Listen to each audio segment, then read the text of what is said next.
No doubt some Christians did believe Earth was flat, but not any educated people. A flat Earth seems to have been commonly believed in very ancient times. The ancient Egyptians thought it was flat. But most Greek and Roman philosophers and geographers, for example, Pythagoras, Eratosthenes, and Ptolemy, were confident that the Earth was round. Eratosthenes even measured its circumference to within 15% of the modern figure. Then what happened? Did Christianity take over and suppress this ancient knowledge? Not at all. Over 100 Christian writers discussed the shape of the Earth from the 3rd to the 15th century AD. During this time, a period of 1200 years, there were just 2 who asserted that the Earth was flat and more than 100 who attested that it was round. And the 2 dissenters had no followers. The whole cosmos as Dante portrayed it in the Divine Comedy is based on the spherical Earth. Medieval kings carried orbs globes as a symbol of their earthly power. An extant globe of the Earth dates from 1491, a year before Columbus's first voyage.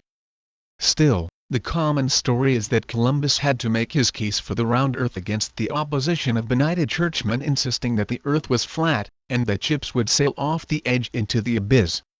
Columbus appears as a hero standing up against the Bible and the Church. It's a gripping tale, but the evidence is all against it. The fact is that Columbus did not have to overcome any flat Earth Christians at all. What he had to do was to persuade the King and Queen of Spain to bet a large amount of their money on the idea that he could sail westward to Asia. This was a hard sell, not because anyone thought the Earth was flat, but because most scholars believed, correctly, that the globe was much larger than Columbus claimed. They were right, he was wrong, and he was the luckiest man in the world, when the unknown Americas popped up in time, to save him and his crew, from perishing in a vast empty distance stretching west from Europe to the East Indies. So where did the idea come from that Christians used to believe the Earth was flat? It was created in the late 18th century, especially by Washington Irving, the storyteller who gave us The Headless Horseman. In 1828 Irving published a largely fictional biography of Columbus that included a lively, lurid account of our hero courageously facing down his closed-minded Christian opponents. The event never happened. But it was too good a story. It gradually crept its way into other popular histories, and it was picked up by anti-Christian writers in the late 19th century, in order to show that those Christians, who opposed evolution at the time were just as stubbornly ignorant, as those who had opposed the round Earth.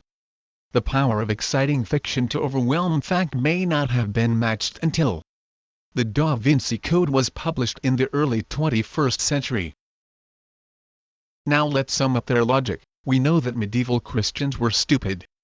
We know that they were stupid, because they thought Earth was flat. Because they thought that Earth was flat, we know that they were stupid. Around and around, without benefit of historical evidence.